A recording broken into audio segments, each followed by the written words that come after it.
Thank you so much for being on the show today. I think that went rather well. I hope you enjoyed So did yourself. I. Any thoughts on Absolutely. the show today? How'd that go for you? I loved it. Your questions were intuitive. You gave me the opportunity to speak without interruption. You didn't limit me. So there was some interaction from the audience. So I can really see this doing well. And, if you need me to come back on, I'll be glad to.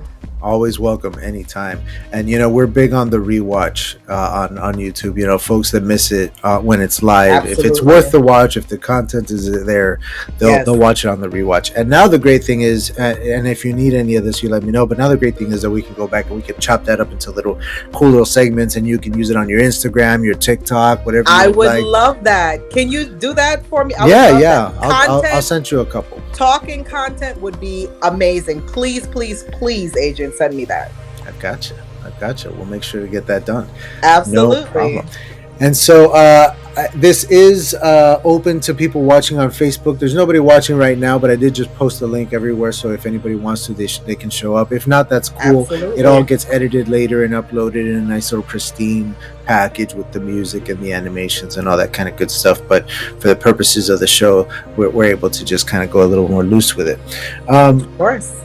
Now, I was glad that I actually got to ask you all the questions that I wanted to ask you today on the show. I didn't have any left over, which is where I would start here. So I guess my question to you was there anything that you hoped that we would cover that we didn't get to? Anything that you really wanted folks to know about or to talk about further? Maybe we didn't get to go in depth like you wanted. Oh, it looks like your Wi-Fi is... Oh, there it is. Yeah, yes, right. Sorry about that. I had a FaceTime, but no, it happens. At any rate, I think we covered everything, and I think it went great. I was gonna go into the book a little bit more, but I wanted to leave like a little bit for them to, Sure. But the premise is so good. The idea that you learn this like crazy truth that was completely unexpected to you, and how that sends you on this whole like journey of discovery after that. That's a wonderful premise for a book, and you shouldn't tell people too much. Like, let them read it, because it's a wild ride. That's what it's all about. Yes. But I'm sorry, I just interrupted you after you complimented me on not interrupting you. So please. It's okay. It's okay, agent. It's okay. We're not strangers, so it's okay. But we're all friends at this point. Yes, absolutely. Agent, you know what it is for me? I find that people in today's society, sometimes their attention span is short, but if they're pulled in and they're intrigued enough, they would rather listen than to actually read it. So that's why YouTube is so big, or TikTok. They'd rather listen to videos. They'd rather watch videos versus actually going to get it. And I find that when I speak on it, people and they're like, oh, tell me more. And, they have a ton of, they're interacting because they're so drawn into the story. Yeah. And I told the story exactly how I wrote it. So that's what I find. That's my experience. Well, you mentioned that you write a lot through dictating directly into the recorder, and I noted that your voice was so clear in that book, the way that it sounds like you through and through. Thank you. I have to assume that a lot of that is attributed to the dictation, the ability to just let the words flow verbally rather than and writing the fact that I out. Genuinely want to convey the reality. I'm not going to sugarcoat it, and I'm not going to have her version or her story that she's been telling for 44 years be no. Stop lying. Just stop. So the ability to be able to speak and tell the truth is really what pushed, because it's genuinely coming from my heart. But I would actually like to ask you, so far, what have you read? What are you up to? And what is your feedback? So I read the prologue and I started the first chapter.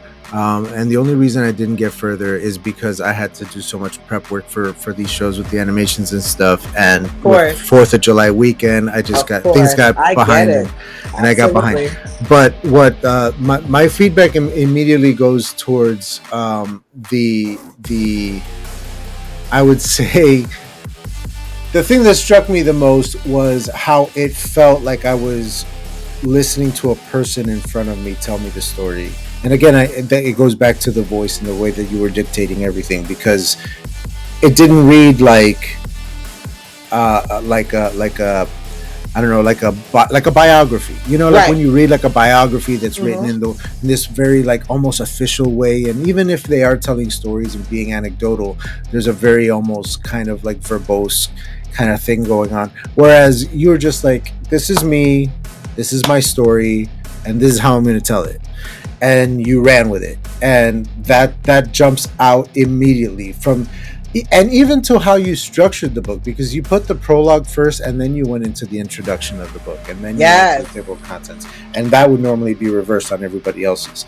And as an independent author myself, I just know that that's all part of the finished work of art, because a lot of people don't think of it that way, but a book is a piece of art, Absolutely. and we are artists in putting it together. You know, it wasn't just that I put words on a page and made a story, That's right. but then I pitched this cover to an artist and worked with her until she got it just right. Exactly. And I wrote all of this too, and when she couldn't fit it the way I wanted it to, I helped her figure out, oh, this is how Edit. best to That's block. right. And then, you know, like I published this thing. This is a work of art that I created. It didn't exist Absolutely. before me, and as such, I want every part of it to Mhm. be something that I crafted, and something intentional, and Mhm. something that means something. And I see that in your book. We're alike in that, in the way that, you know, some authors. I'll tell you this. I have a very good friend who's a very accomplished author. She's traditionally published. She has like 5 books out now. She's Nice. killing it. And her first book was published through Hyperion, which is a Disney publication company. So she started like with Disney. She started Nice. at the top basically with her first but she worked like 15 years on that book to like get it, you know, Okay. to that point. Mhm. Anyway, the point is, when I showed her my cover, she was blown away by how good it was for an independent author. And she said, Adrian, traditionally published authors don't get covers that good, and they don't get the cover that they want. You went and you got the cover that you wanted, and it's good. Whereas the rest of us, we have to get whatever they give us. And sometimes it's good, sometimes it's great, and sometimes it's terrible, and we don't have any control over it whatsoever. Yeah. And she was jealous a little bit, you know, about like the freedom that I had in creating it. And Right. it all comes down to the work of art that you're creating. And I mean, down to your Absolutely. cover. What an incredible cover with the Thank you. head like explode. That's a great cover. Thank You know, you. with the title Mind Blown, it rolls so well off Thank the tongue. you. It's Thank you. interesting. And it's that's intriguing. me. That's Yeah. me, Yeah, I Adrian. know. Yeah. Yeah. That's me, because my mind was blown. And like I told you, the lady that I was working with, when we were developing the cover, that's what I told her. I was like, because that picture was actually taken by my eldest son. And I was like sitting in the bathroom, because this shit was like rocking my mind. And he caught the picture. But I'm the type of person, I'm able to emote. And emote is when you're able to have the emotions leave from you and connect. And I think that's part of, you know, modeling too. You know, people get me when I serve, you know, people can tell I'm emoting. So my son caught the picture, and I told him, any book that I write is never going to have anybody else on the cover. It's not vain, it's just reality. I'm never going to have no, I anybody mean, else on the cover. that's you know, that's marketing, that's branding, it's you. I mean, so few people go by one name. You know, Madonna, Cher, that whole thing, Eminem, whatever it is, you're Winsome. And Yeah. there's something that happens when you say, this is my one name. That's This is who, and you're putting it out there as a flag almost. Of course, you shouldn't have anybody on your cover other than yourself. Like, I mean, unless you're writing a book about dragons, you might have a dragon on the cover. Of course, But- yeah. But you know, within reason, as long as it's about you and who you are, absolutely. Of course, it should be you. Of course. Absolutely. And you know, the colors kind of came together. You know, Jamaica's color is black, green, and gold. So it's kind of like, Oh, sure, yeah. yeah, the black and green is from that, but I'm the gold on this, you know. So just little things like that. That's how I kind of just put it all together. For folks who maybe didn't get to see it on the thing before, I'm just gonna throw your cover up here if I can. Yes, Let's see absolutely. here. Boom.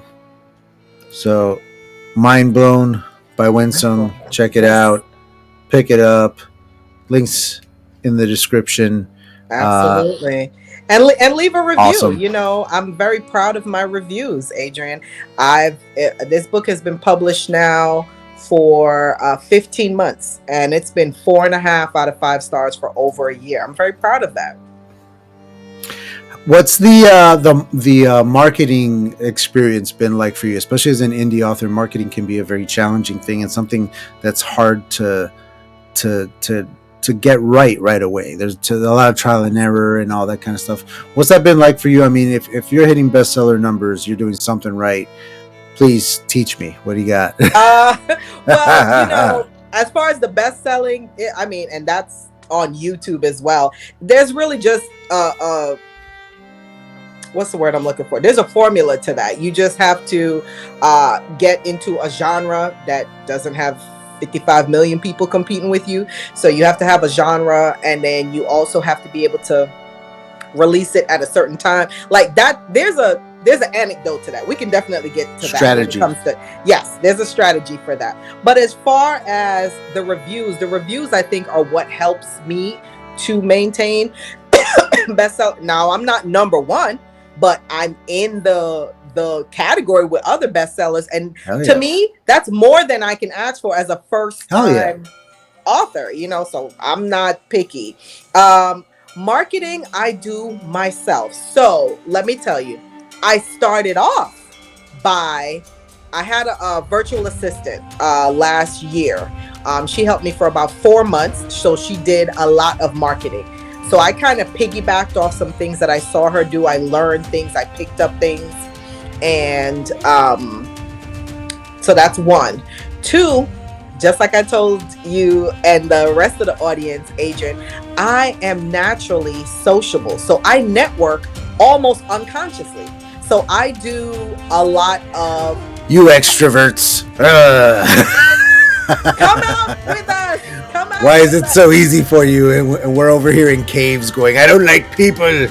But you know what? I'm an ambivert. I actually oscillate between... You need your time to recharge. Yes, yeah, sure. I do. So, Adrian, I network really well.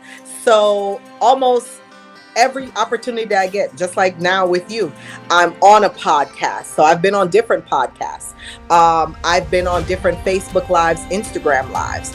Every post that I do, whether it's modeling or relating to my speaking or related to my book, will always have my website, will always have my social media links. I talk to people about it. I have those business cards from Vistaprint with the QR code. I have, I'm up late at night, early morning, because I realize I live in a world. So to hit the global circumference, I need to understand that people live in other time zones in other parts of the world. So sometimes at night when I'm up... That's a really good point. No, it is. It is. That's how I think. So it has helped me. So you said, teach you, I'm giving you free game. I'm learning already. Yes. So let's be honest. We live in the Northern Hemisphere. We have a Southern Hemisphere. So right now, it could be, 5:30 p.m. here. It's 5:30 a.m. there. So if I'm up, just like after I get off here with you, I'm going to be putting my stories. I'm going to be doing different things. And that gets those people that are up and over there, they get the opportunity to see. Because remember, I'm thinking a global circumference. I'm thinking national, international. That's how my mind works. I never stay in a cocoon. I never think like that. So I always think of any kind of promotion. Let's say, for example, my stories always have my link tree, because I have Linktree and it has all of my information in one. My Linktree goes on maybe 95% of things that are on my stories. especially Instagram, because Facebook doesn't really allow the link. But anything that I do on Facebook has my website as well. People I speak to, like I said, my business cards with the QR, every podcast I could get on, anything that I'm doing has to have some kind of marketing into it. But like I said, I did have a really good virtual assistant last year. But she set me up, and she showed me certain things. Some things I can do without, because I didn't see the benefit for it, but she uses it. You know what I'm saying? So I liked what I've learned enough to help myself. And I put myself in rooms, in places, in times and opportunities where I could connect with different audiences. Oh yeah. And your peers and colleagues, it's another one. You're talking about networking a lot. It's not just about the promoting of the product, it's also about being around other people that you can learn from and grow from. I heard somewhere that, and I forget who says it, it's a famous saying, but if you're the smartest person in the room, you're in the wrong room. Absolutely. You should be surrounding yourself with people much smarter than you that you can learn from and grow from. So, and that goes for you all that too, goes into Adrian. it. Of course. I hope we stay in touch after this, because I can learn from you, you can learn from me, and as colleagues in the writing community, let me tell you something. You might know of a book fair that I don't know about. I might know of a marketing strategy that you don't know about. We're all here to help each other, and sometimes it's who you know. Mm-hmm. Indeed, I didn't know about the book fair you're going to 2 weeks before mine. So, Yes. I'm going to be looking into that now and see if I need to take some extra days off of work. Absolutely, I'll give you all the info. Sounds great. Sounds great. And absolutely, we're going to be keeping in touch. I like to think of this as a little way station where people kind of stop and share some time and move on to other things, but we're always connected. And so a lot of folks who have been guests on my show before, I do a lot of different shows, will have a project coming up and they'll text me up. I got a buddy named David Hopkins, who's publishing a wonderful novel called The Dryad's Crown, and it's coming out in September. And he was a guest on my show about his other books, and for this one he was like, you know what, Adrian, would you do the book launch for me? I would love, like a big block party kind of dealie for the book launch online. What? And I'm like, come on over. So we're launching his book on my channel in September. Nice. And that's what it's all about, because when I started this channel, most of authors on YouTube was authors teaching people how to write books. Here's the top 5 things to do, the top 10 things not to do, and here's how you write this and that. And I didn't, I was coming out with a debut novel. It's my first book. I'm not in any kind of position to tell people this is how you write. This is my first book. So instead, I wanted to learn from my peers, and I wanted to uplift the community as much as possible and just get the word out there on all of these creative people doing stuff, because since I'm not ready to teach, I can at least surround myself with folks who are doing this and learn from them and share what I'm doing without having to be like, this is how you do it. And so I love having folks just like yourself on here to talk. Thank you. We're going to be closing out pretty soon. I wanted to ask you, being Jamaican, I have a reggae shack in town. What should I order from my local Jamaican reggae restaurant? What's the dish? What's the thing? There's so much. Well, first thing I need to know from you, Adrian, are you afraid of pepper and spices, or are you a mild person? That's going to dictate what you order. So I'm not afraid of it, but I'm definitely inexperienced. And in recent years, I have been trying to train myself up to withstand greater heat in my spice, because I have a dream of being on Hot Ones. I want to be on that show, Hot Ones. That's extreme. I'm saying, and I can't go on there and wussy out, so to speak. I need to make it through all 10 weeks. Good luck. So I'm in training. Extreme. So take that into account. I'm in training. Bring the spice on. Bring the spice. Okay. So now that I know, let's say for breakfast, if you're hungry, if you want something light, if you're not really too hungry or anything like that, you can get, excuse me. Now, also another question. Are you like vegan, vegetarian, pescatarian? Are you any of those things? I'm a carnivore, pretty hardcore. Okay. It's bring on the meats. Bring it on. Okay, gotcha. All right. So Jamaican breakfast can be a plethora of things. You can have what we call, corned beef. We call it bully beef. We can mix that up with different seasonings. We have it with fried dumpling. Fried dumpling is almost like yeast. It's almost like bread, but it's fried. You can flatten it. You can roll it. It's very filling. Sometimes it has a sweet coating, but it's really, really good. Sometimes people might want ackee and saltfish. That's what we call our country's native dish. So most people, when they're eating that in the morning, you have that with what we call ground provisions. Ground provisions is anything that you can grow. So that would be yam, that would be green bananas, that would be carrots, and we actually boil our dumplings as well. So those are healthy and very filling. So those are different things that you can have. If you want something like porridge, we have different types of porridge. We have peanut porridge, we have cornmeal porridge. There's different porridges if you're into porridge. And Jamaicans, we like to drink hot tea, hot cocoa. We do have Blue Mountain coffee if you're into that, and different things like that. But we always eat food that are good for us and are filling. Now let's go to lunch and dinner. That can be a variety of things. If you're into the spices, like you said, I would recommend anything escovitch. So it could be escovitch fish, escovitch chicken. And what escovitch is having a plethora of spices on top of the meat. So let's say you're doing the escovitch fish.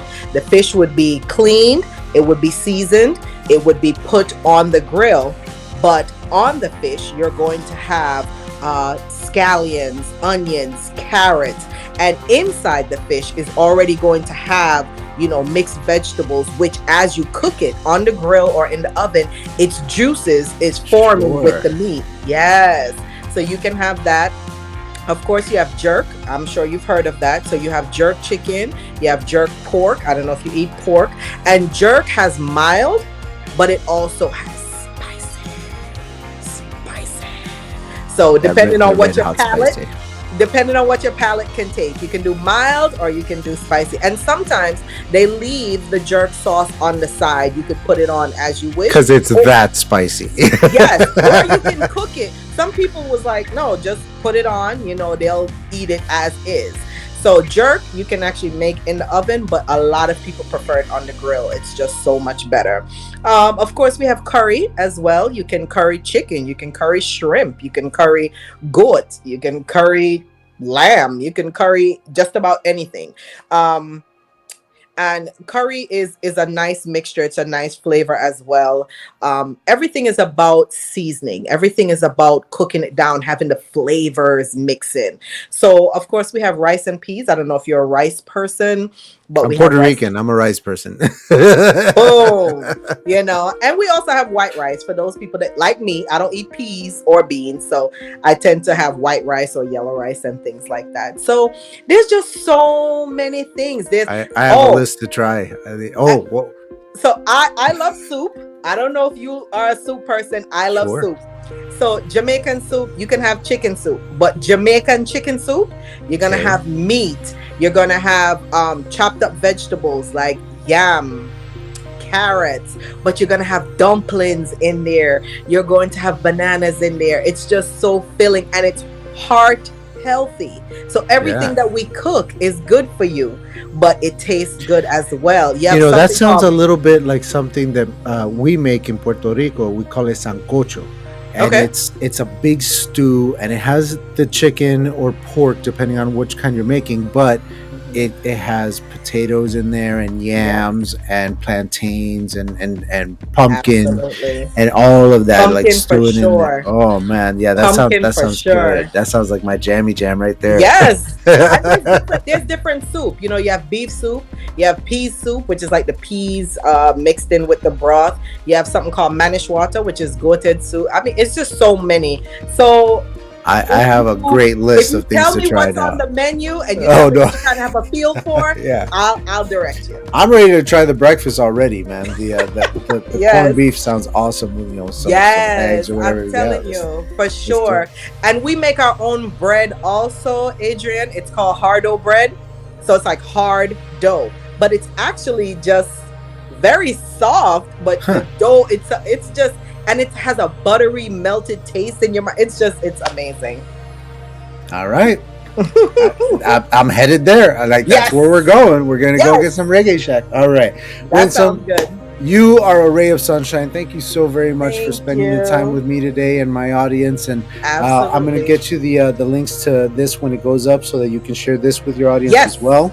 Absolutely. And well, I just can't wait to see you back. If you have anything coming up that you want to promote, please just let me know. And I'm happy to have you back on or to give you a shout out or whatever it is that you need. I would love that. You know, Fantastic. I actually have an idea that I want to run by you. So I'll touch base with you when we get off. Well, we'll end the broadcast and you can run that by me. No problem. Well, thank you again. Right On Writers. Stick around. Next week, we have, not next week, but the week after that, we have SD Houston. And actually next week on Tuesday, I'm probably doing an episode of Chronicles, which is where we talk about me for a change. That doesn't happen very often. So we're going to do that. All right, y'all. Our guest today has been Winsome. Like, comment, subscribe. And if you're watching this on the rewatch, leave me a comment down below with your favorite book, because I love reading and I want more books to read. So let us know. And pick up a copy of Mind Blown. Thank you all so very much. Right On Writers, we are. Tongue keeps bleeding from the words I spit, so sharp, so freezing, so cold. Behold, feeling I can tear you apart, or I could go heal them. Don't believe in fate, don't believe in ceilings. I just need a taste, and my mind starts peeling. I don't pace myself.